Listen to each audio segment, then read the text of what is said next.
let's go to number 2. And this issue is gun control. Gun control versus gun owners' rights. Should the government strengthen gun control laws? The liberal side is going to argue in the affirmative. Yes, we should. They will point out that there is mass amounts of violence in the United States, that there's an epidemic of gun violence, and controlling what type of firearms and who can purchase those firearms is essential to ensure domestic tranquility. On the other end, conservatives are going to argue no, they should not. Any of these laws are a violation of the natural right to be able to defend oneself as protected by the Second Amendment. So on one side, you have arguments drawing upon the horrors like Sandy Hook and the 26 victims that you see here, and the drawings of other mass shootings like Parkland a couple years ago. On the other side, you have people that cite, I need to be able to protect myself from crime, from violence, that our rights are under assault. Two very passionate sides in this debate. Let's get a little bit of background. So the Second Amendment reads, a well-regulated militia being necessary to the security of a free state, the right of the people to keep and bear arms shall not be infringed. The meaning of this amendment has definitely been contested throughout not just current events, but throughout much of U.S. history. And like many of our amendments, the wording is a bit ambiguous. So there is some room for interpretation, or some people would argue there is no room for interpretation. So this has definitely been a bone of contention. What is gun control? Gun control laws are designed to limit this sale of certain types of weapons and the possession of certain types of weapons that can be the most devastating and dangerous, that can kill many people in a small amount of time. And also to measures and laws to try to prevent individuals who are more prone from violence from owning firearms. First gun control laws that were put into effect goes back to the 1930s after violent gangland crimes like the St. Valentine's Day Massacre that occurred during the Prohibition. And they tried to roll back the availability of sawed-off shotguns, machine guns, things like that. In the 1960s, after the assassinations of 4 leading major political figures in that decade, there was a drive to pass even more legislation to limit many different types of arms from being purchased. But we see in the late 70s and into the 1980s, there is a pushback that happens within this. The NRA, which is the National Rifle Association, which is an advocacy group for gun owners' rights, really started pushing back on many of these laws. And we see that there's been a back and forth, that in the 80s, some of these gun laws are rolled back. Then in the 90s, a number of the new laws are passed, including the Brady Bill, which required a background check, and the, quote, assault weapons bans were passed. Then in the 2000s, multiple laws are rolling back a lot of those legislations, including rolling back the, quote, assault weapons ban, were passed as well. It wasn't renewed. And a number of protections were put in place to protect those who sell firearms. Finally, in 2008, a very important case, the D.C. v. Heller case in the U.S. Supreme Court, maintained that the banning of handguns, the banning of owning a certain type of weapon by a government, local, state, or federal, is a violation of the Second Amendment to the Constitution, is unconstitutional. So that's where we stand at courts right now.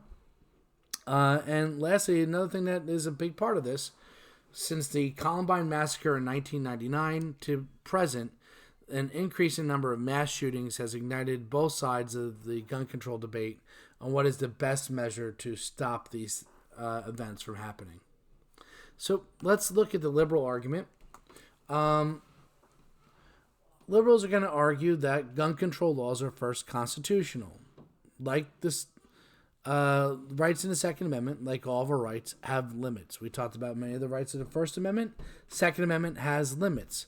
They would argue that the Second Amendment doesn't allow you to own any type of weapon, any type of arms that you want. Do we want a society where people can own and walk around with fully automatic machine guns? Do we want people to have rocket launchers? Do we want people to have bazookas? Should I be allowed to mount weaponry on my car while I'm driving? They would argue that it makes sense to not allow citizens to have these weapons of war. If somebody has a traffic dispute, that they can come out then with a bazooka and blow up the other person's car. That doesn't necessarily help us maintain domestic tranquility, according to the liberals. They would argue that gun control laws do just that. They control. They don't prevent law-abiding citizens from owning normal firearms. They often point out that when the Second Amendment was written, the type of weapon that was available was a musket, or a small handheld weapon. Not, the fully automatic machine guns of today that with a bump stock can fire out, hundreds of rounds in less than a minute. So they argue that these type of weapons fall under guidelines of what can be limited. They argue that if you're a law-abiding citizen, if you're not a criminal, if you don't have a history of domestic violence, if you don't have mental illness, that you will still be able to own a firearm to protect your home and property. It just limits what type of firearms you'll be able to own. They argue that gun control laws are effective. They argue that background checks in place prevent those who are at greatest risks of violence from legally owning a gun. Statistics show if you have convicted violent crime before, if you have a gun, you're likely to do it again. If you have a history of domestic abuse, if there's a gun in a household where somebody has a history of domestic abuse, they are very likely to use that on their spouse or children. Those with mental illness, some specific forms of mental illness like schizophrenia, where somebody can have hallucinations, feelings of paranoia that are unfounded. We've seen people, famous figures, have assassination attempts on them because a schizophrenic with a gun tried to kill them. Ronald Reagan, President of the United States, was shot and almost killed by a person who was in a paranoid delusion that that he had to kill the president. Statistics show that each of these populations are far more likely to use a gun violently if they have access to them. They also argue that wait times on purchasing guns will reduce crimes of passion. I gotta go get a gun now. Well, you have to wait 3 weeks. Well, I'm calmed down now. Maybe I shouldn't get that. Gun control laws only limit certain type of weapons, the ones that can produce the greatest amount of death in a very small amount of time. And they use much of the guns used in violent crime are weapons that were actually purchased legally in states with weak gun laws, and then smuggled into states where they have tough gun laws and sold illegally. So if we had a universal standard, argue the liberals, where every state had the same background check, every state had the same limitations, every state did not sell these type of weapons, then we would reduce gun violence overall. But as long as some states have loose gun laws, where all states are going to be under threat. The liberals are going to argue that gun violence in the United States is at an epidemic level. That if you have a disease, more of that disease is not the answer to the disease. They're going to argue that the U.S. Averages about 30,000 gun deaths a year. Averages 37,000. If you compare that to other nations in the world, the United Kingdom averages about 2. Japan averages 0.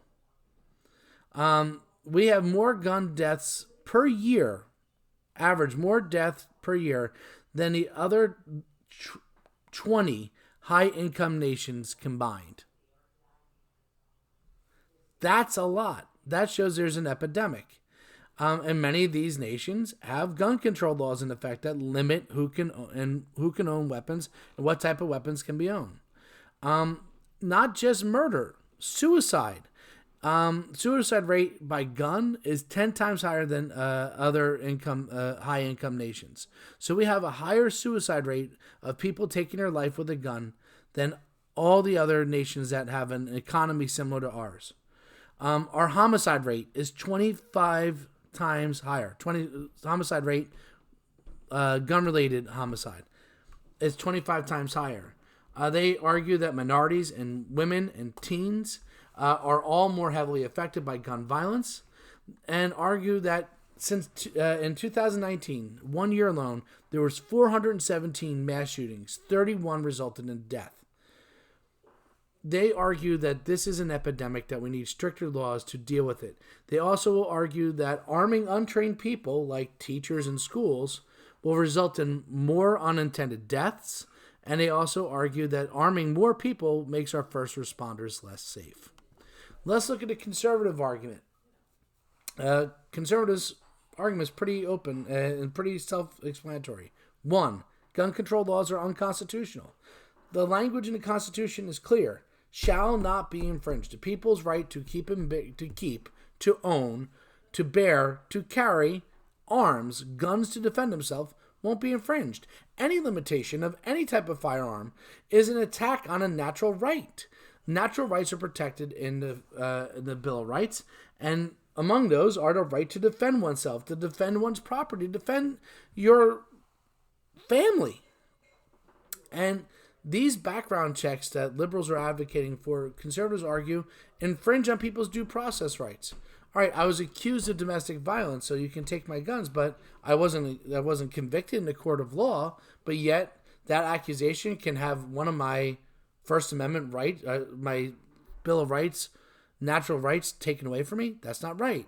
You're going to allow the government to have access to our medical records to determine whether or not we're mentally sound enough to own a weapon. Isn't that a gross violation of our right of privacy? Do we want the government having access to all of our medical records? They argue that criminals usually who buy weapons usually buy them illegally, not legally. That is the law-abiding citizens who are buying them legally. And the criminals are arming themselves with bigger and stronger weapons. And if, as a citizen, I want the right to be able to defend myself against those criminals, I should be able to defend myself with a comparable weapon. If they're coming at me with a semi-automatic weapon and I have a handgun that shoots 6 bullets in 30 seconds, each time having to be reloaded, I am at a severe disadvantage, and I'm not as safe. I have a right to keep myself safe. They also argue that gun control laws are ineffective. They say, look at cities where there's high gun control laws. Rate of violence is through the roof. So strict gun control laws have the highest murder rates. How are these deterring murder? They argue that the U.S. has more laws passed in the past few centuries that limit who and what type of firearm can be purchased, and yet gun violence still continues to go up. The evidence is clear, they argue, that gun control laws don't work. The best deterrence to violent crime, they argue, is having people well armed. Having a populace that can defend itself will make people think twice about trying to commit acts of violence. And they would point out that the states with the largest number of gun ownerships have the lowest level of gun violence. Lastly, they're going to argue that gun control laws hurt law-abiding citizens, and they make all of us less safe. The police can't protect everyone all the time. Many rural areas have limited first responders that can't get there of an emergency. One can't always get to a phone. The police take time to respond. If I am under danger, I have a right to defend and protect myself. If people carried weapons into soft targets, that would reduce mass shootings. Gun ownership is often a family tradition, passed down from one generation to the next, and you're infringing on that. They also argue that most firearms can be classified under the law as assault weapons, so this is a way of taking away weapons from all. The best defense against tyranny, they argue, is a well-armed populace. Dictatorships, time and time again, have confiscated people's guns. Post your thoughts on one of the issues in the comment section below. Thanks.